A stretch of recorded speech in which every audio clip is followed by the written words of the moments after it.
min lisani yafqahu qawli. Subhanaka la ilma lana illa ma 'allamtana innaka antal alimul hakim. Rabbi zidna ilma warzuqna fahma.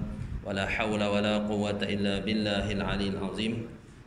Wala hawla wala quwwata illa billahil aliyil azim. Wala hawla wala quwwata illa billahil aliyil azim.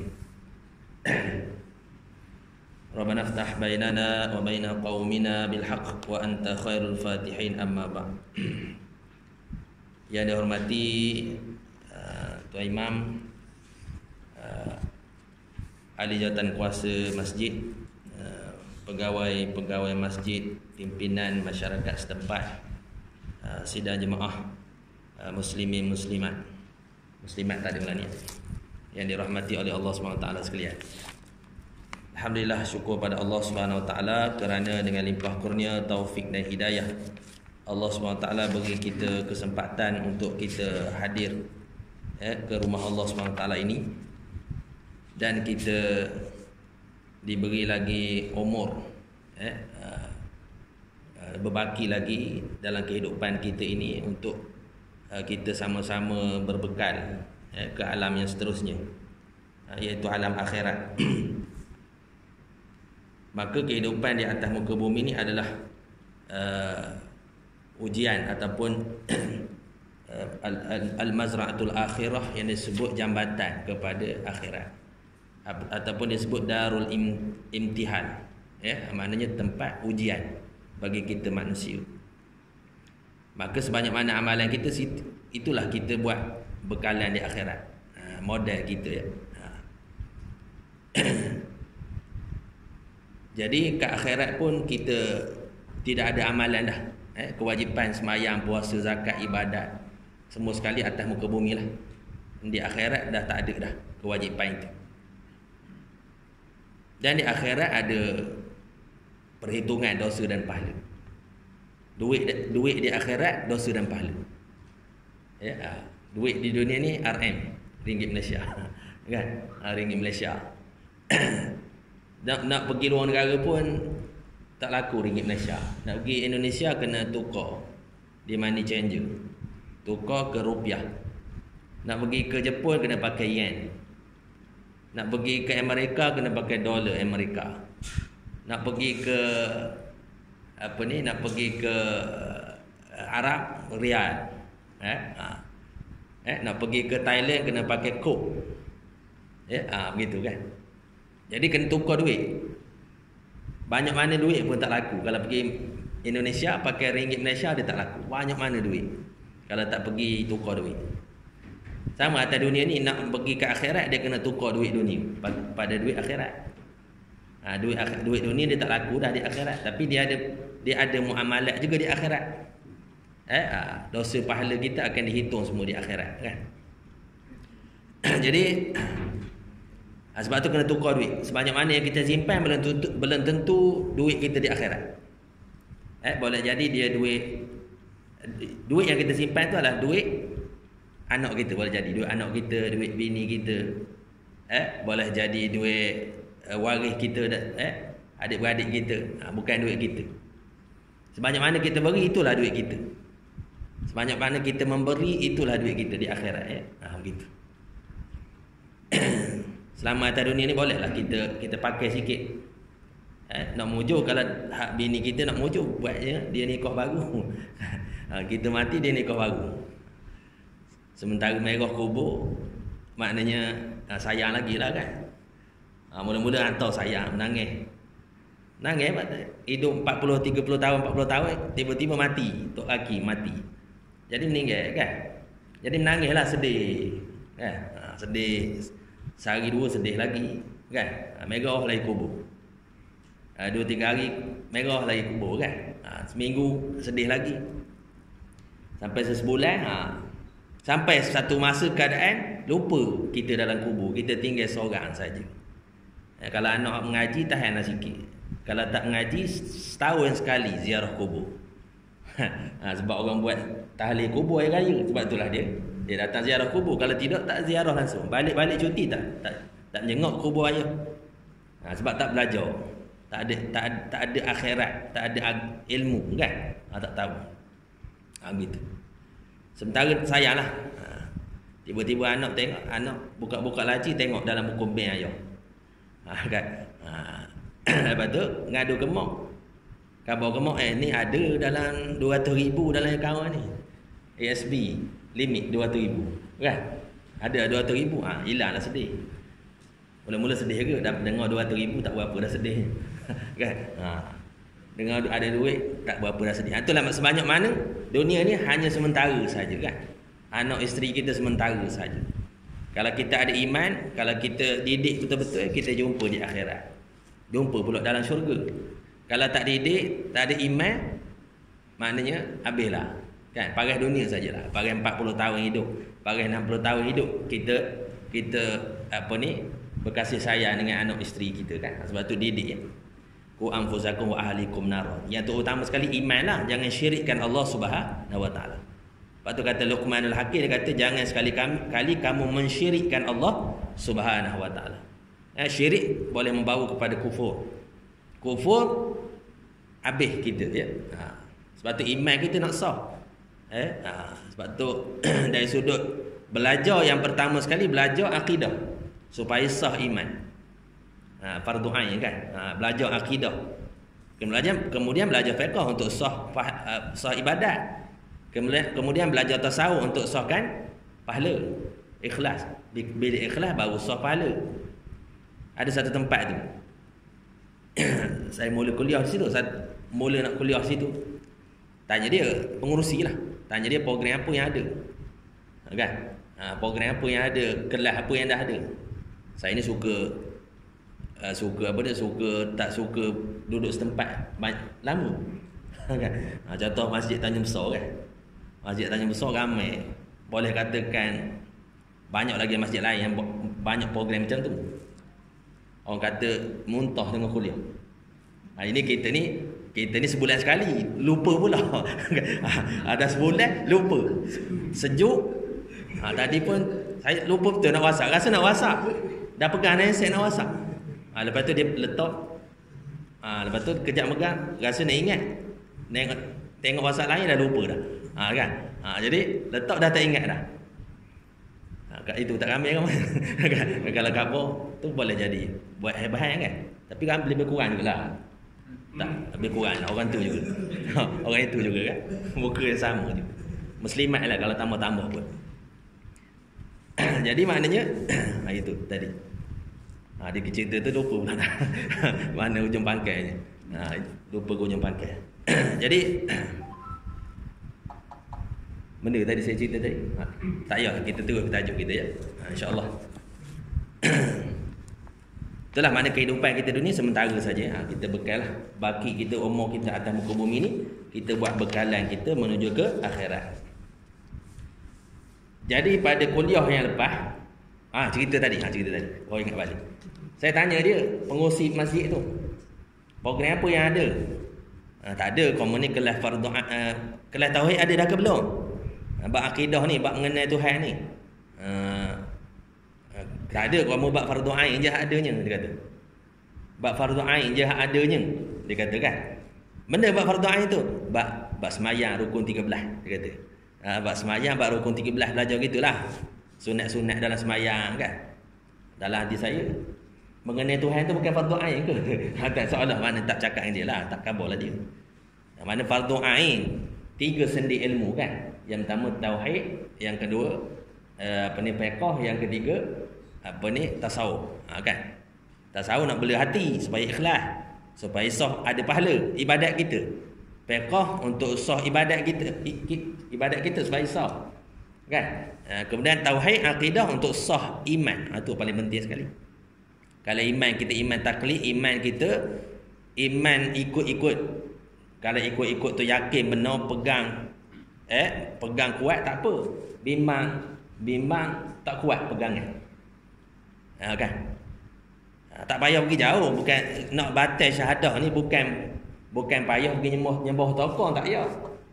Tak payah pergi tokca, tak payah. Pergi nyembah tokoh tak payah. Padan dengan sepinggan nasi je. Padan dengan sepinggan nasi je boleh batal syahadah. Jangan main. Kita ni tahanlah bila kali kita ada semayang 5 waktu kan. Dalam semayang 5 waktu tu kita ada syahadat. Asyhadu an la ilaha illallah kan. Wa asyhadu anna Muhammadar Rasulullah. Mana kita baru balik syahadat kita tu. Ya.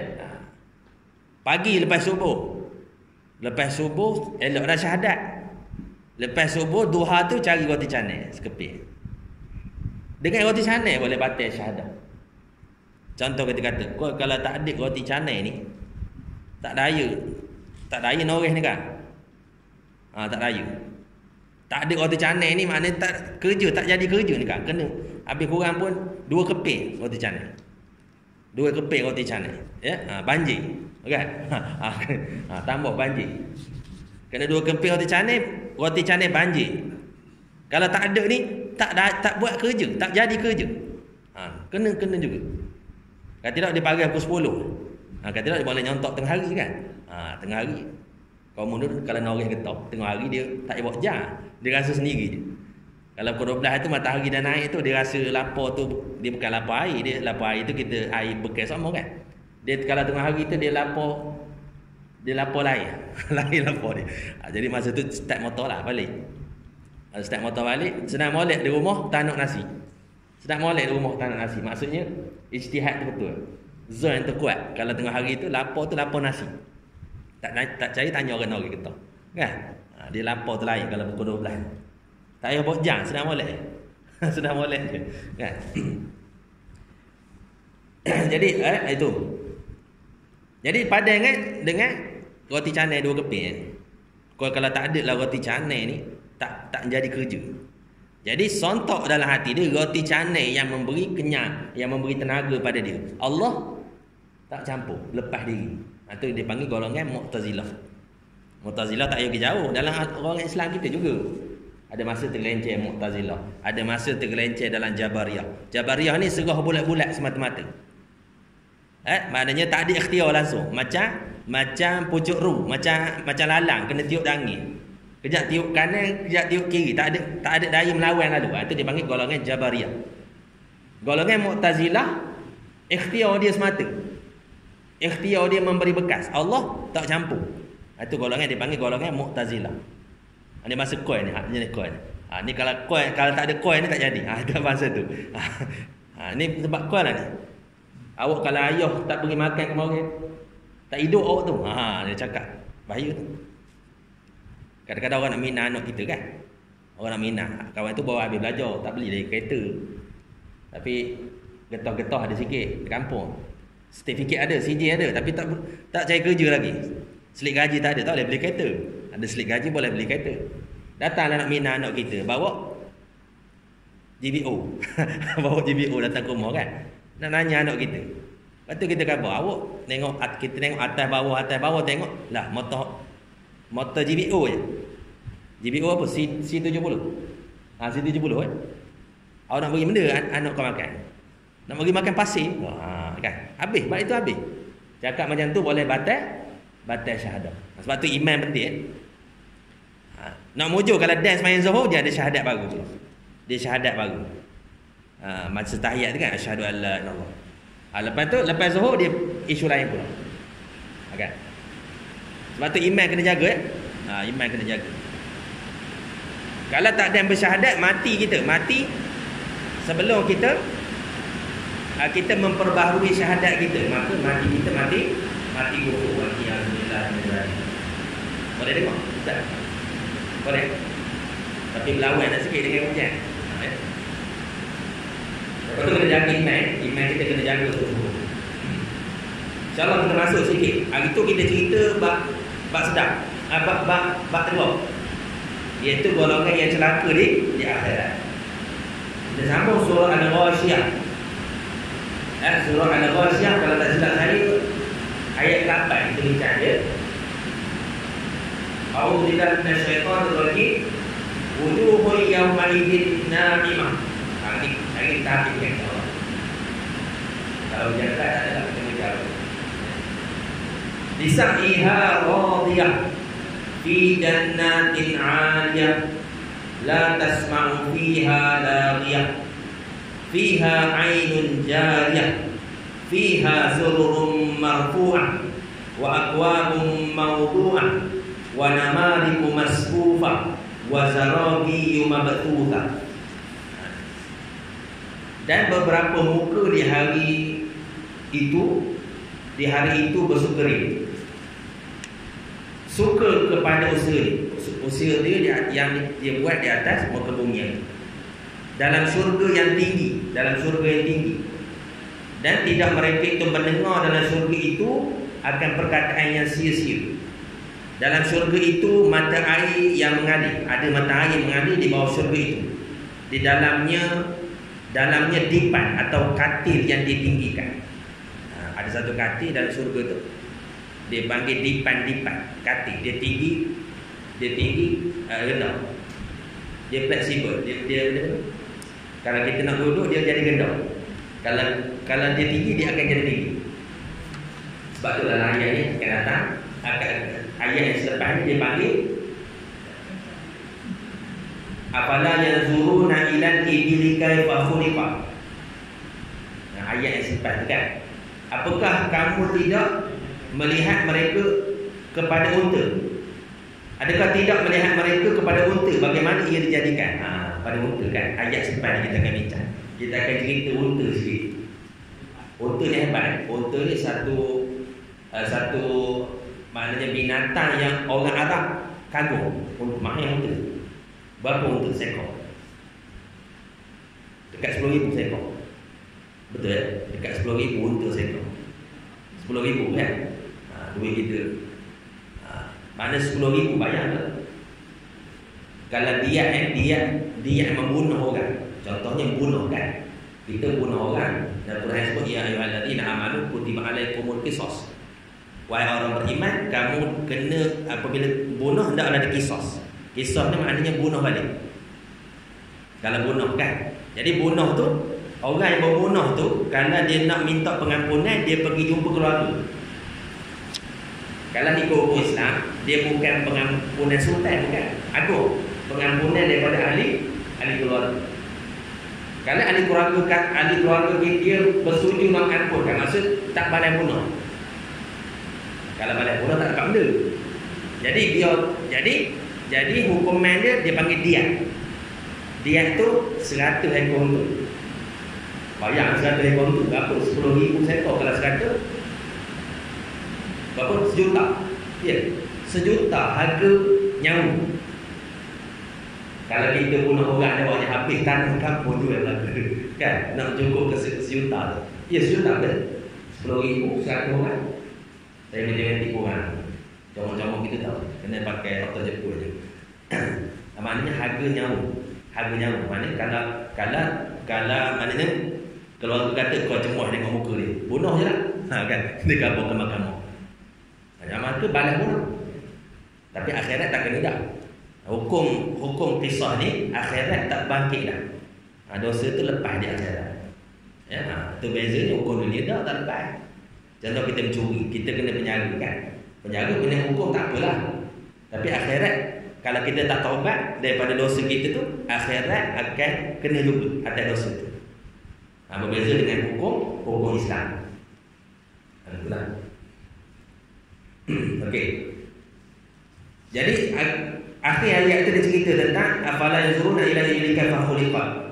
Unta ni dia boleh, kalau kita naik dia tak macam kuda kita kena manjat. Unta ni dia boleh tunduk.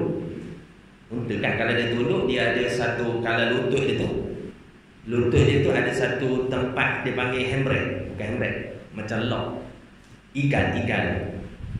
Kalau kita pergi Arab, orang Arab pakai ni. Ikat pada serban. Tapi serban tak ikat gini lah, serban dia lepas gitu je. Cuma dia letak ikat tu atas, buat kemas atas kepala dia. Kan? Padahal itu sebenarnya nak lock lutut unta. Kalau unta tu dia duduk, dia lock lutut, dia tak tahu mana. Datang kita letak ke kepala. Lepas tu selfie bangga. Kau pergi umrah. Tak tahu benda tu pada lutut unta. Tak apalah, kita ikut orang Arab. Orang Arab ni bukan Tuhan tu. Kan?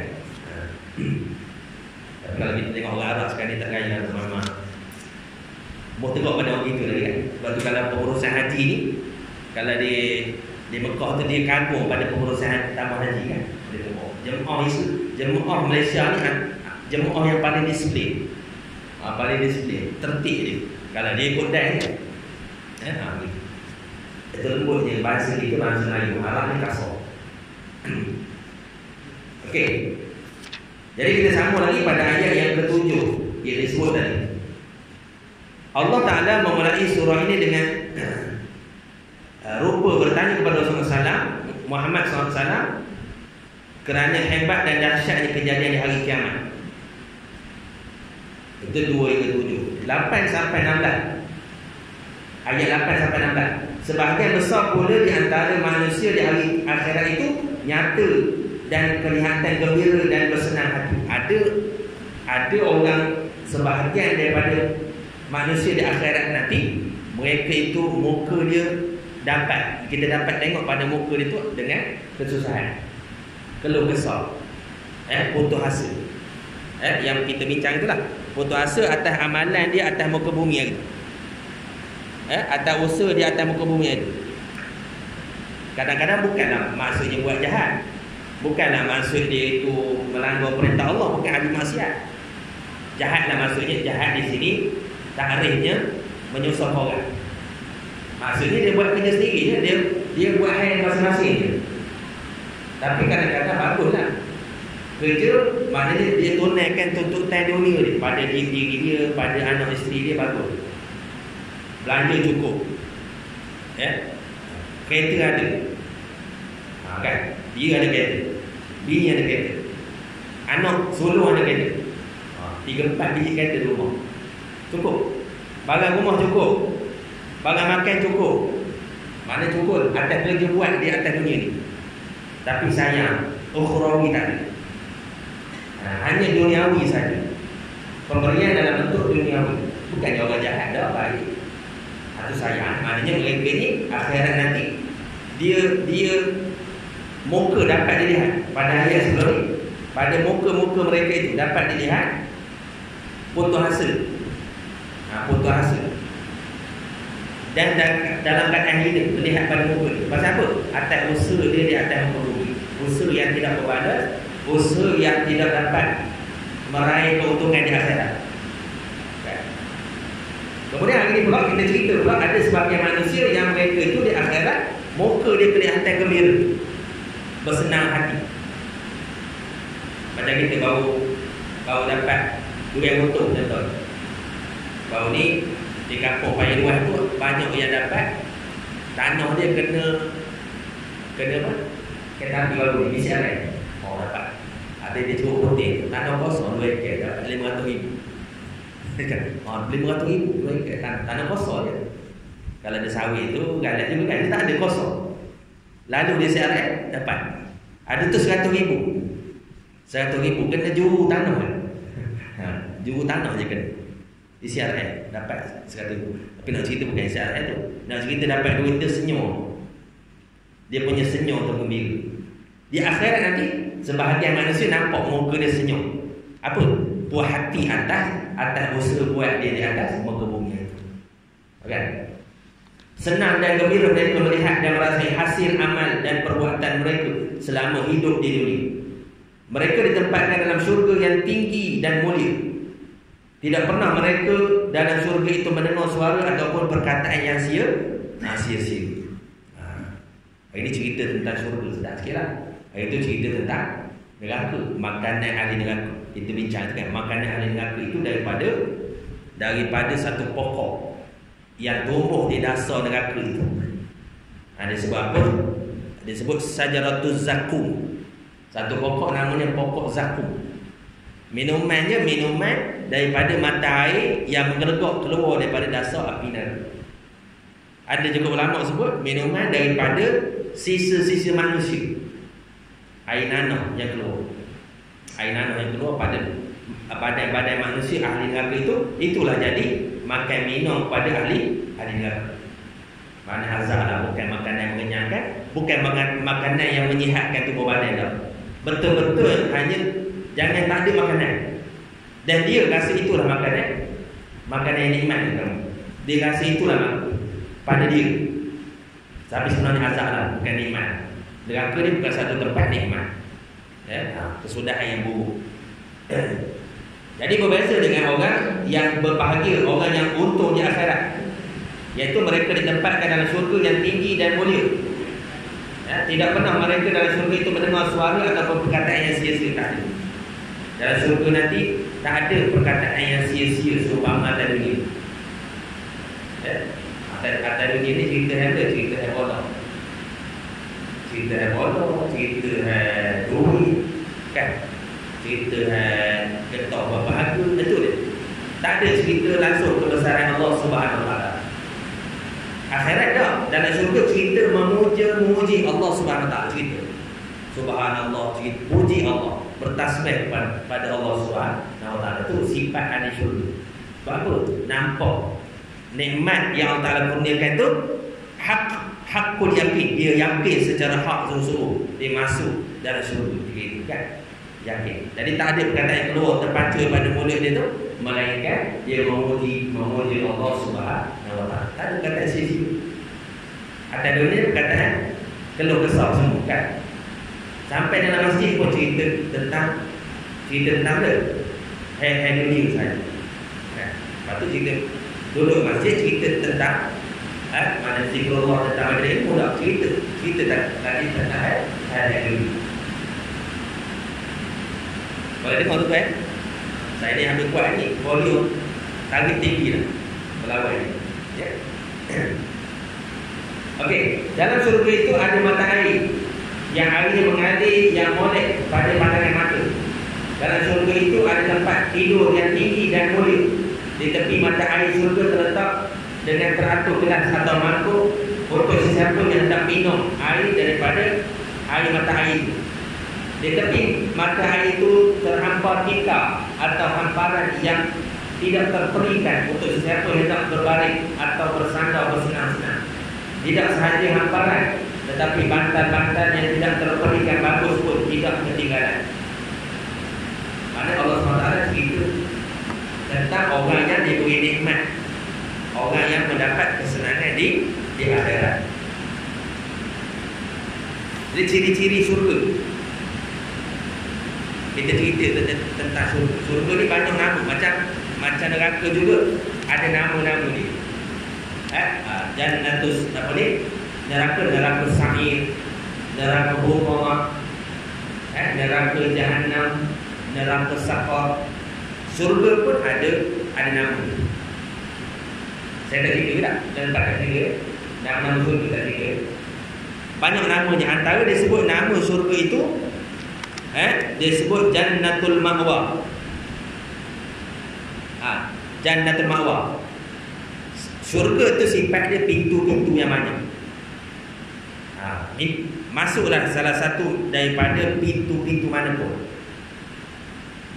Satu pintu, kalau tak silap saya, pintu untuk orang yang berpuasa. Jannatul Adni kata. Satu pintu. Pintu makna Jannatul Adni untuk puasa. Puasa ni kelebihannya Allah Ta'ala berkata, semayang kita boleh nampak perbuatan semayang orang lain. Kita boleh nampak orang lain bayar zakat. Tapi puasa ni kita tak nampak. Puasa kita tak nampak. Orang boleh kalau entah dekat rumah dia dah makan dah, dia tak puasa, tapi dia buat monyok je. Dia buat monyok, dia buat galatik. Kan kita nampak yang puasa ni monyok, dia lemah, dia buat gaya monyok je kan.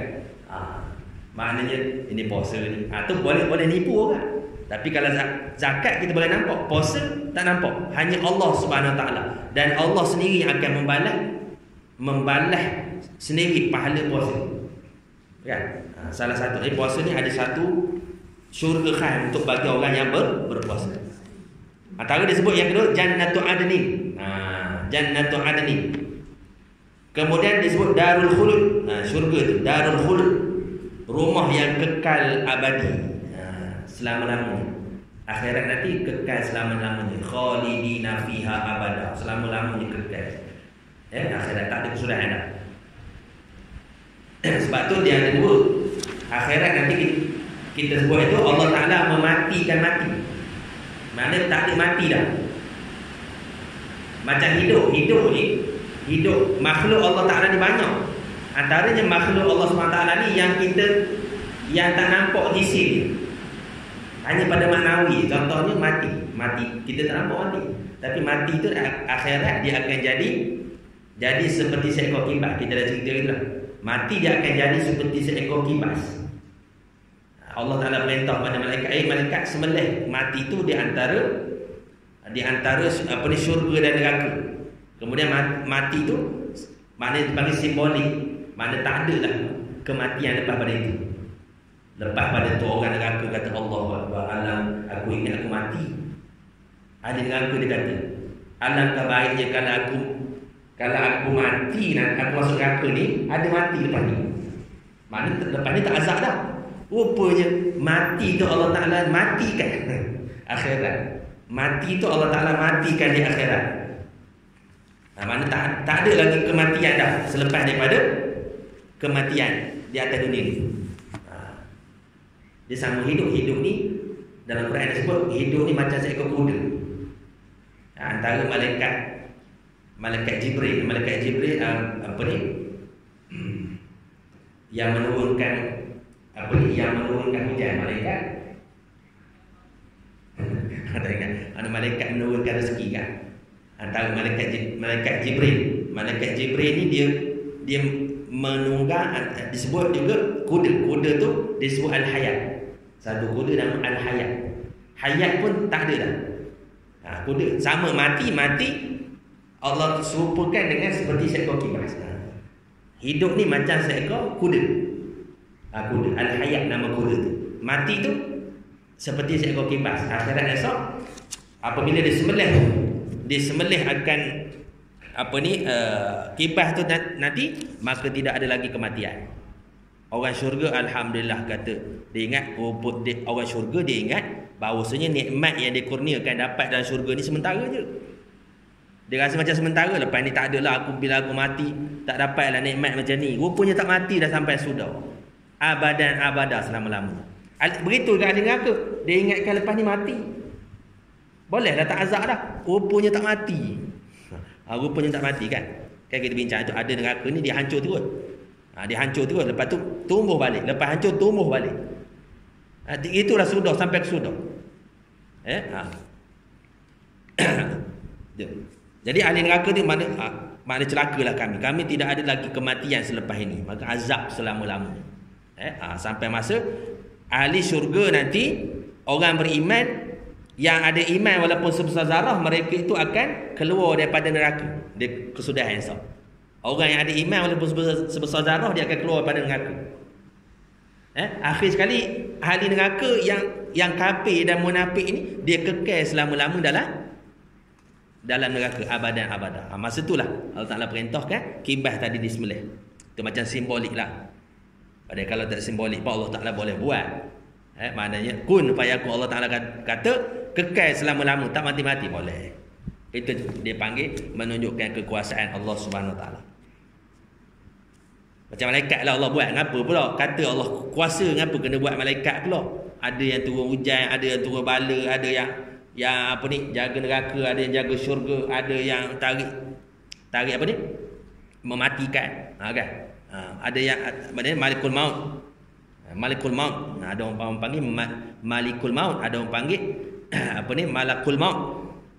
Malikul maut, raja kepada kematian. Tu malikul maut. Malakul maut makna malaikat maut. Tu. Ada sebutan beza sikitlah, ubah bagi. Malikul maut, malik maknanya raja. Raja kepada kematian. Raja kematian. Ngapa ya? Dia cerita. Dia mau melarat. Asal cerita ni nak cerita malaikat pula dah. Kan? Malaikat ni, sebab apa malaikat maut ni? Ni cerita malaikat maut. Sebab apa malaikat maut ni kerjanya mencabut nyawa? Sebab apa?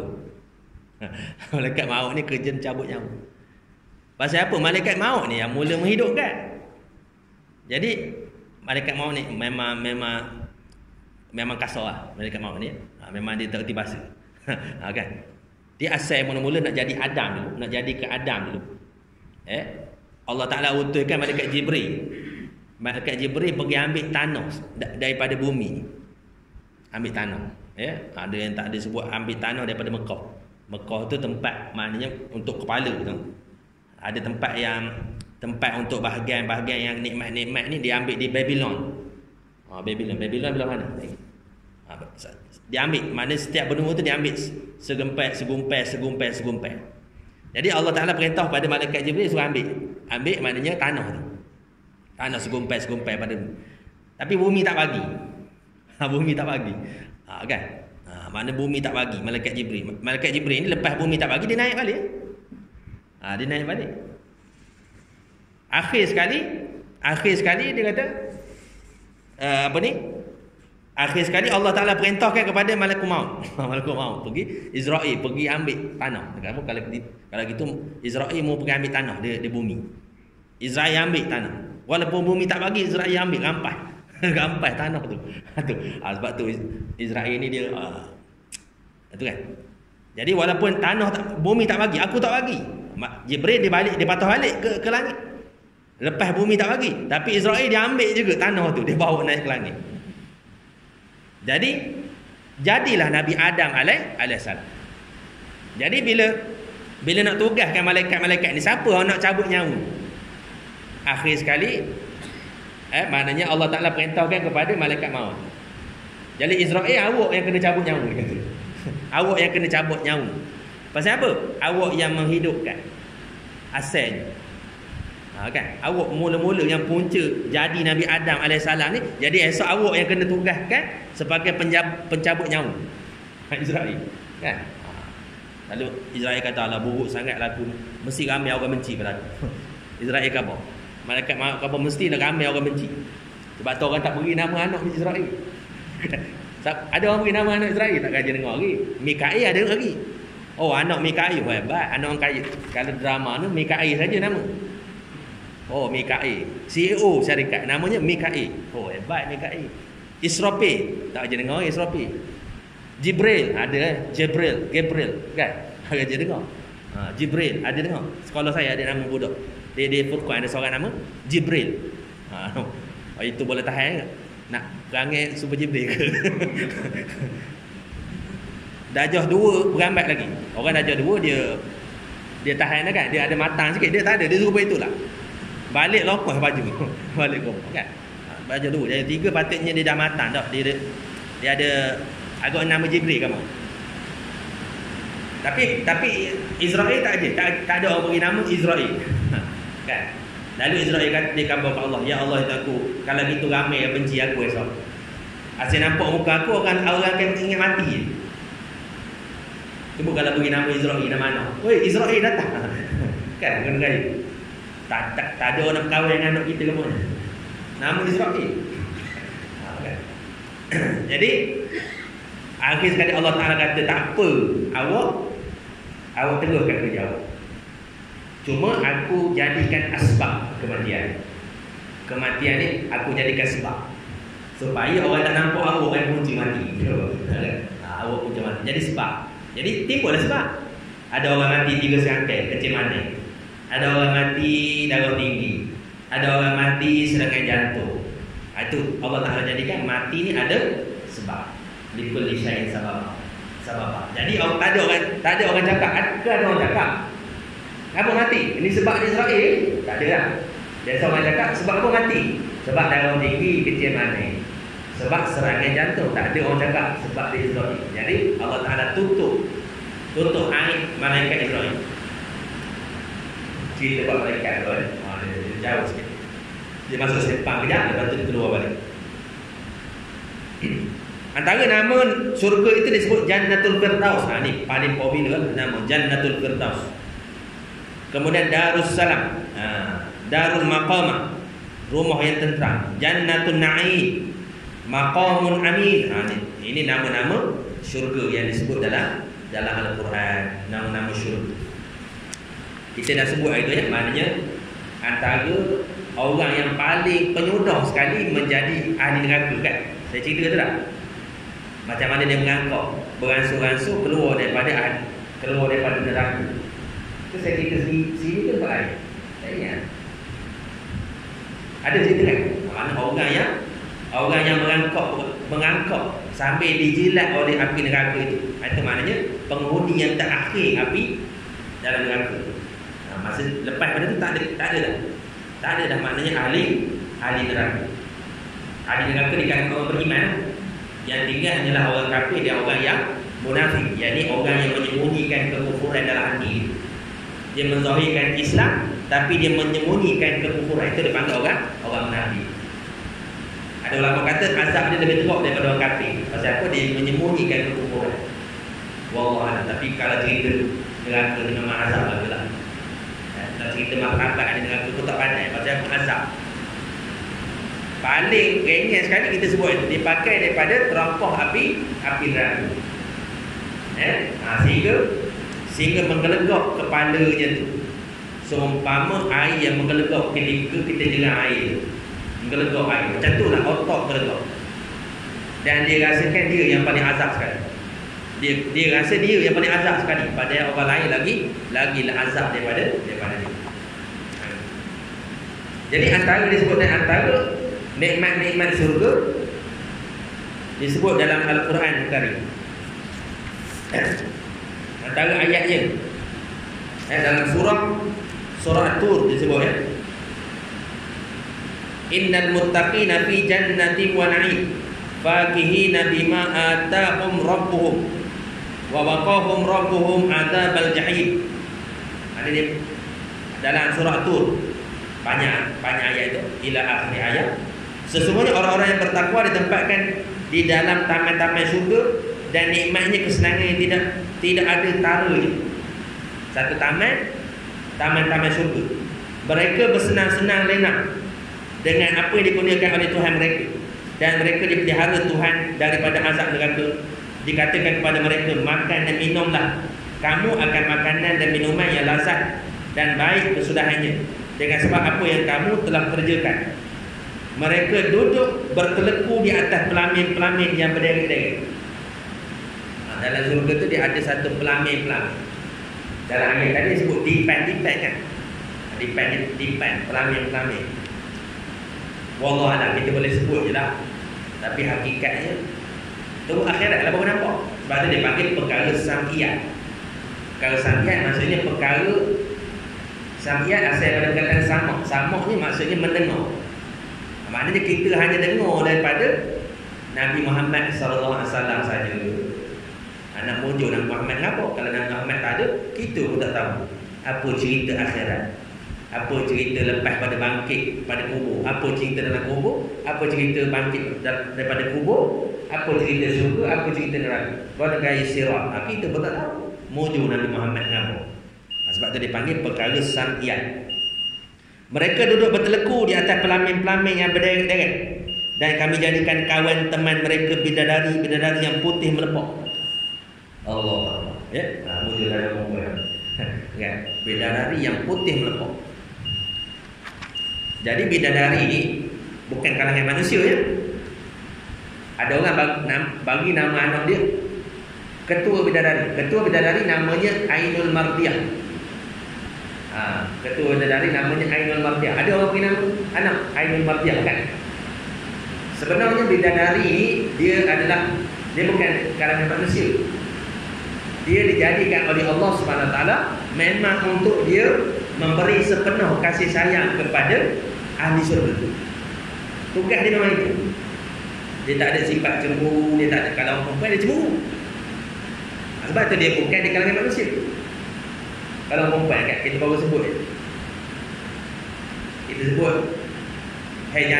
cerita mana dia? Kalau orang tu mati lagi kan, kita cerita je janda kan. Dia tu laki mati dah, janda dah. Susah anak kan, anak ramai. Jadi tak ada orang nak kepala kan. Bukan nak kahwin ke dia. Cerita pula depan dia ni. Dia ni marah, cemburu. Pasal kan? Cemburu. Itu sifat manusia. Tapi bidadari ini makhluk Allah Ta'ala yang Allah jadikan untuk dia mencurahkan sepenuh kasih sayang kepada ahli surga. Ahli surga. Itu bidadari. Tapi bidadari kalau orang perempuan masuk surga, pangkat dia lagi tinggi daripada bidadari. Dia panggil permaisuri. Kan? Permaisuri. Sebab itulah bidadari. Kalau ahli surga tu di kalangan wanita, dia panggil permaisuri. Tak cemburu ke? Contohnya kita laki bini. Laki kita masuk surga, kita masuk surga, bini kita pun masuk surga. Jadi bini kita tak cemburu ke? Kita adakan bidadari lain. Bidadari. Tak cemburu ke dah? Allah Ta'ala buat perasaan cemburu. Kat akhirat tak ada cemburu. Tapi Allah Ta'ala beri orang perempuan ni nikmat lain. Nikmat dia bila? Orang perempuan ni kan, kalau orang lelaki, biasa kalau dia pergi kedai kopi, dia ngeteh, dia akan cerita benda. Kedai kopi. Kalau dia duduk 5-6 orang, dia cerita handle. Biasa dia cerita handle. Cerita nak nikah lain lah. Cerita nak nampak lain, nampak lagi kan. Itu je. Cerita bawa. Tak cerita bawa, cerita nak nampak kota. Nak cukup ke kota 4. Itu cerita dia. Walaupun dia biasa yang cakap banyak tu dia dekat bini dia yang paling takutnya. Biasa yang nikah dua ni, kau tiga ni, dia jenis tak banyak cakap. Dia jenis senyap, kan? Slow and steady. Tahu-tahu mana? Ada dah nombor 2. Tak lama ada pula nombor 3. Ada jenis slow and steady. Dia tak cerita jenis kedai-kedai kopi. Jenis cerita kedai-kedai kopi ni jenis takut bini kata, kan? Tapi bukan nak cerita tu, nak ceritanya orang lelaki dia memang minat cerita itu. Jadi dalam surga Allah Ta'ala beri dia bidadari. Orang perempuan dia tak minat. Kalau dia nikah, dia akan setia dengan lelaki dia. Kan? Dia boleh setia, kecuali kalau lelaki tak ambil belanja. Malas yang kerja memang dia marah lah. Tapi kalau cukup duit, dia tak cari dah lelaki lain. Dia tak ada borok sana dia. Dia cari, kita ni tambah lelaki tau. Dia tak ada cerita gitu. Dia akan cerita benda. Dia boleh cerita hair pinggan mangkuk. Dia boleh bercerita 2-3 jam hair pinggan mangkuk. Hair pinggan mangkuk, hair tapawi. Hair tapawi. Kadang-kadang penuh tapawi dalam hari. Macam lagi hair buat kuih. Buat kuih tak buat, tapi tapawi penuh dalam hari. Kau buat benda. Kan? Penuh tapawi dalam. Dia boleh cerita. Akhirat nanti Allah Ta'ala bagi dia satu nikmat pinggan mangkuk. Dia buat daripada emas, perak. Emas, permata. Dia beri pinggan mangkuk, dia beri perhiasan, gelang, rantai. Mana perhiasan. Sebab nikmat dia nikmat kat kau tu. Fitrah, perempuan memang gitu. Pinggan mangkuk, kan. Laki dah, laki. Kalau dia kedai, dia tak ada cerita lain. Ada cerita nak tambah selagi. Kan, cerita tambah itu cerita dulu di kedai. Jadi akhirat Allah Ta'ala tahu fitrah laki Allah Ta'ala jadikan bidadari. Kan? Bidadari. Jadi bidadari ni bukan di kalangan manusia disebut. Bidadari-bidadari yang putih yang melepok disebut. Ada sebut dalam satu riwayat dia kata kalau dia minum air nampak air jalan. Air tu lalu dia minum tu lalu pada tekak. Lalu sampai ke bawah. Nampak air. Macam kita. Kalau putih tu, kalau orang putih kan nampak urat biru je urat tu kan. Itu orang urat ni nampak air. Bayanglah putih. Nampak air. Transparent. Orang tak tahu transparent. Kalau transparent takkan transparent. Nampak tulang pula. Jadi bubuk lah pula. Nampak tulang, nampak urat. Jadi suka jadi tegorok pula. Nampak pula. Tapi tak tahu macam mana gambaran. Mana nak khabar putihnya. Ya, bidadari. Putih melepok, lagi luas cantik matanya dan orang-orang beriman yang diturutkan oleh zuriat keturunan dengan cara beriman. Kami hubungkan, yakni himpunkan zuriat keturunan itu dengan mereka di dalam syurga. Maksudnya kita anak isteri bini-bini kita akan berhimpun di syurga esok kalau sama-sama beriman. Dan kami dengan itu tidak mengurangi sedikit pun daripada pahala amal-amal mereka, semua akan turun. Faman ya'mal mithqala dzarratin khairan yarah. Kan? Walaupun sebesar zarah. Tiap-tiap seorang manusia terikat dengan amal yang dikerjakan dan penduduk syurga itu kami tambahi mereka dari semasa ke semasa dengan buah-buahan dan daging daripada berbagai-bagai jenis yang mereka ingini. Nak makan ke daging pun? Rasa nak makan daging burung. Burung tu datang. Siap sembelih. Daripada lepas tu siap sembelih. Sampai kita siap sembelih, siap bakar. Nak makan dia. Nak tambah nak black pepper ke? Nak buat percik ke? Mana siap. Niat saya nak makan. Nak makan. Lepas tu nikmat ni makan ni dengan esok lain. Dia makan hari makan nikmat. Kalau bidadari, nikmat hari ni dengan nikmat esok lain. Esok dia nikmat lain. Lusa dia nikmat lain pula. Tulat dia nikmat lain pula. Minggu depan dia nikmat lain. Dia makan hari makan nikmat, makan hari makan nikmat. Kita dah kalau kita nikah mula-mula nikah je. Kan? 3 hari nikmat lah mula-mula kepit je kan. Seminggu kepit lagi. Kalau seminggu pertama tu tak keluar bilik. Tak keluar bilik. Keluar minum air. Kan? Lepas tu lepas sebulan, lepas 3 bulan, lepas 3 tahun, lepas 40 tahun dia lain. Lain. Jangan minta orang. Lain. Kalau offer tambah-tambah ada rumah. Tak ada benda lah, laju je. Dia maunya kita senyap tu sebab dia menyembunyikan hasrat dalam hati. Kalau offer laju je. Nak mengaku, nak volunteer, mana berat, mana takut. Kan? Begitu ya. Okey, daripada berbagai-bagai jenis yang mereka ini. Jadi sehari-hari makan hari makan nikmat. Tak percaya? Tak percaya, cuba keluarkan gambar mula-mula nikah dulu. Mana kaya? Mana perasaan?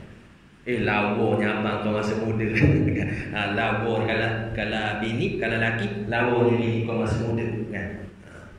Ibaratnya belaga hidup sama. Kan? Tidur belaga hidup sama. Sekarang jangan buat. Asyik bangkit tengah malam kan. Duduk belaga hidup, bangkit tengah malam celih mata terkejut. Ingat kantung rupanya bini. Rupanya bini kan. Itulah nikmat dunia gambarnya. Akhirat dah dia makan hari makan nikmat, hari esok nikmat lagi. Seorang lelaki diberi tenaga seminggu. Banyak. Paling komen 70 orang bidadari. Kalau cerita ni. Kalau atas dunia tuan kali pun ada buat 2 jam je, orang tak buat 3 jam. Kan tuan kali. Itu pun baru lepas makan tuan kali riuh buat meletak. Apa? Ini. Ini ubat ni lah dekat bawah. Ini lah. Sejam dekat bawah. Sejam tu riuh. Riuh sekampung sejam. Ini seminggu. Itu akhirat Allah Ta'ala lipat gandakan tenaga. Mana itulah itu. Nak cerita nikmat lah. Nak cerita nikmat dan syurga. Bukan azab. Jauh sangatlah neraka tu nak bandingkan dengan syurga. Sebab itulah orang ni dia beruntung. Dan banyak lagi lah cerita-cerita dalam syurga disebut antaranya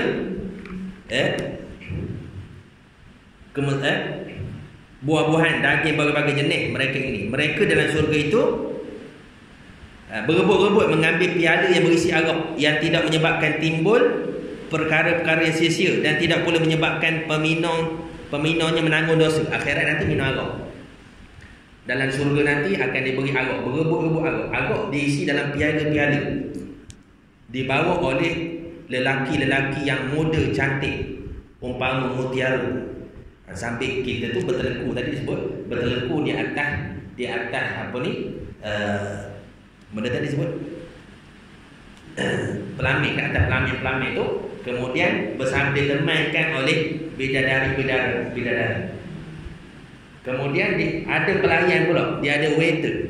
Pelayan tu yang bawa air di kalangan budak-budak lelaki muda yang cantik umpama mutiara putih. Arak bawa arak dalam piala. Piala berebut minum, tapi arak sana tidaklah dosa, tak dosa dah. Tidaklah sampai melanggar orang atas dunia ni. Atas dunia arak melanggar kereta orang. Kan? Jadi masalah melanggar orang kan? Arak atas dunia. Akhirat dah arak tidak memabukkan, tidak mendatangkan sia-sia, tidak lagi dosa akhirat. Dan mereka dilayani oleh anak-anak muda tadi dah. Lelaki yang sentiasa berada di sekitar mereka, yang cantik parahnya, seolah-olah mutiara tersimpan dengan sebaik-baiknya dalam syurga. Nikmat. Lepas tu Allah Ta'ala beri salam ahli syurga ni, hebat. Salamun qawlan min Rabbir Rahim. Ahli syurga ni. Dan nikmat yang paling besar dalam syurga iaitu melihat Allah Subhanahu Wa Ta'ala. Ru'yatullah.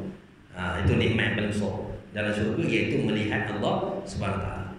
Atas dunia melihat tak boleh parah. Kita keyakinan kita, i'tiqad kita pakai Allah Ta'ala wujud je. Kita yakin Allah Ta'ala wujud, mana ada Tuhan yang menjadikan alam ni dengan akal kita. Tapi mata hati boleh pergi jauh. Mata hati atas dunia melihat Allah, dia boleh pergi jauh. Dia tak macam mata lendai dia sontok pemikiran dia. Maknanya penglihatan dia sontok. Pakai kita yakin wujud, kita tak boleh melihat hakikat zat Allah Subhanahu Wa Taala di atas muka bumi. Tapi hati boleh pergi jauh. Percaya tak hati boleh pergi jauh? Tak percaya, cuba pejam mata. Pejam mata, bayang ke Kaabah, bayang ke Masjidil Haram, bayang ke orang tawaf. Cuba kita pejam mata, nampak. Kita pejam mata, kita bayang Kaabah, bayang ke Masjidil Haram, bayang ke orang tawaf. Sampai dah Mekah. Tak payah beli tiket. Tak payah beli tiket. Apa ni? Kapal terbang kan? Pejam mata dah sampai di Mekah. Itu maknanya hati, mata hati. Mata hati ni dia jauh sikit pergi atas dunia. Sebab tu dia panggil antamdullah ka'annaka tarahu fa illam takun tarahu fa innahu yaraka. Kamu beribadat seolah-olah kamu melihat Allah SWT. Lepas semua berdiri, wajib berdiri. Seolah-olah kamu melihat Allah Subhanahu Wa Taala. Beribadat. Kalau tak boleh, fa illam takun tarahu fa innahu yara. Sesungguhnya Allah Taala melihat kamu. Itu kan. Maknanya mata hati dia panggil. Tapi melihat tu bukanlah melihat dengan mata lendai, melihat dengan mata hati, dia panggil ainul basirah. Tapi dalam syurga nanti melihat dengan mata lendai. Apa mata lendai? Mata kita. Macam kita melihat, Nabi kata macam melihat bulan purnama. Bukan nyambungkan Allah dengan bulan dah. Kakak pula ustaz cerita Allah dia suruh bulan dah. Macam kita pandang bulan lah. Tapi kita memandang Allah tu zatnya laisa kamitsli syai'. Baliklah pula sifat 20 tu. Mukhalafatuhu ta'ala lil hawadis. Bersalahan Allah Ta'ala pada sekalian yang baru. Tapi melihatlah, melihat yang bersalahan dengan sekalian yang baru. Lainlah pada alam. Apa maksud alam? Ta'rif alam. Apa maksud alam? Apa maksud alam? Siapa boleh bagi ta'rif alam? Benda alam. Dua yang ada. Yang pertama Allah, yang mawujudan dipanggil. Yang pertama Allah, yang kedua alam. Jadi apa maksud alam? Makhluk. Masya Allah. Alam tu maksudnya Masya Allah, barang yang selain daripada Allah SWT. Jadi lain daripada Allah. Ataupun sifat alam tu dipanggil baharu kan? Jadi kita melihat Allah di akhirat bersalahan dengan segala yang baharu. Tapi melihat dengan mata lendai akhirat atau nikmat yang belum. Tapi dengar cerita ini pun dah nikmat sekarang. Menagak dengan bidadari dan sebagainya. Kemudian air yang daripada madu. Sifat syurga yang telah dijanjikan kepada orang yang bertakwa ialah ada padanya beberapa sungai daripada air yang tidak berubah rasa dan baunya, dan beberapa sungai dari susu yang tidak berubah rasanya, serta beberapa sungai daripada arak yang lazat bagi orang yang minumnya, dan juga beberapa sungai daripada madu yang suci bersih, dan ada pula untuk mereka di sana segala jenis buah-buahan serta keredaan daripada Tuhan mereka. Makanlah buah. Tapi dalam Quran biasa dia cerita tamar kan, dia cerita buah buah tin kan. Dia tak cerita lah buah durian di 24 musangkin. Dan bahasa Quran dia sesuaikan dengan Arab. Tapi kalau rasa nak makan musangkin, boleh je. Atas dunia Allah kau susah nak naik gaji tak usah mana. Dapat gaji habis ke bayar kereta, habis duit isi minyak je, tak ada. Bonus pula orang budak nak sekolah pula, sibuk nak beli baju sekolah budak pula. Jadi tak ada nak beli musangkin atas dunia dulu. Rasa orang kata ni nak sangat makan musangkin. Niat dalam hati dapat musangkin ada. Rasa lama tak makan buah kedondong. Lama tak makan buah kedondong dapat buah kedondong. Tapi komen minta buah kedondong nak syukur. Banyak lagi buah lain sedap daripada. Tapi nak cerita nak ngabak. Kalau rasa atas dunia tu lama tak makan buah kedondong. Kan? Nak dapat buah kedondong. Nak makan buah kurang, dapat buah kurang. Tapi dalam Quran dia tak cerita lah pasal apa. Orang Arab kan, orang Arab biasa dia sebut tamar, buah tin, banyak lagi buah-buah apa ni, buah dia panggil apa ni? Buah apple kan. Itu yang Nabi biasa makan. Gitu. Itu antara dia buat. Banyaklah kalau nak cerita tentang sifat-sifat syurga ni, banyak. Tapi maknanya akhirat nanti akan bagi satu nikmat yang banyak kepada ahli syurga. Dan dalam ayat yang terakhir dia sambung pula cerita tentang cerita tentang unta ya. Sebab afala yanzuruna ila al-ibili kaifa khuliqat wa ila as-sama'i kaifa rufi'at wa ila al-jibali kaifa nusibat wa ila al-ardi kaifa sutihat fadzakkir innama anta muzakkir lasta 'alaihim bimusaitir illa man tawalla wa kafar wa yu'adzibuhu Allahu al-'adzab al-akbar inna ilaina iyabahum thumma inna 'alaina hisabahum. Adakah tidak melihat mereka kepada unta sebagaimana dia dijadikan, dan ke langit bagaimana langit itu ditinggikan, dan ke bumi, ke bukit-bukit bagaimana bukit itu ditegakkan. Tadi kenapa dia cerita tentang unta? Unta ni dia tak macam kuda. Unta ni banyak kelebihan. Unta antaranya kalau kita naik, kita tak payah manjat dia sendiri yang duduk. Kita senang je kita boleh nak panjat belakang unta. Kalau kuda payah kita kena pasang stand dia punya tempat pijak tu kan. Pelana dia panggil dia. Pelana kan, pada pelana tu dia ada tempat pijak. Jadi kita kena pijak naik. Dia tenggok gitu je kuda. Unta ni lembut ya. Sifat dia lembut. Kalau cerita unta ni, dia ada ceramah khusus bab unta. Boleh ceramah bab unta. Kemudian unta ni kita dah cerita dah. Unta ni dia boleh jalan batu-batu tak minum air. Dia boleh pakai, dia boleh minum, kemudian boleh simpan air itu pada bonggol dia, bonggol unta. Boleh jalan batu-batu. Dia boleh minum air laut. Air laut kan asin kan? Tapi dia boleh suling, istilah dia. Air laut dia suling kan? Dia boleh suling air laut itu pakai dia punya ginjal ke apa, gitu kan? Dia boleh suling balik, boleh minum air laut. Itu kelebihan unta lah. Sebab apa Allah Ta'ala cerita unta? Unta ni kan kita cerita tadi tentang dipan kan, dipan tertinggi. Jadi ahli syurga tadi macam mana dia nak duduk benda tertinggi? Tak mustahil bagi Allah. Kerana apa? Allah dah buat unta. Unta ni kalau kita nak duduk atas dia duduk sendiri. Daripada setinggi unta tu dia boleh duduk. Itu unta. Banyak kelebihan unta. Unta ni satu binatang yang kita boleh pakai semua. Ya kan? Susu ni kita boleh ambil manfaat, daging ni kita boleh ambil manfaat, boleh angkut barang pula. Itu makna unta dengan sifat unta. Kuda tak boleh. Kuda dia tak boleh harap angkut barang, tak boleh kuda. Dia tegak dia tu lah. Sombong dia tu kan. Kuda ni macam sombong sikit kuda. Tapi unta tau dia cari jalan tu. Lepas tu dia boleh jalan atas padang pasir tu tak sebat orang bagi. Tak sebat. Dia ada suspension dia. Dia boleh jalan laju atas padang pasir. Itu unta.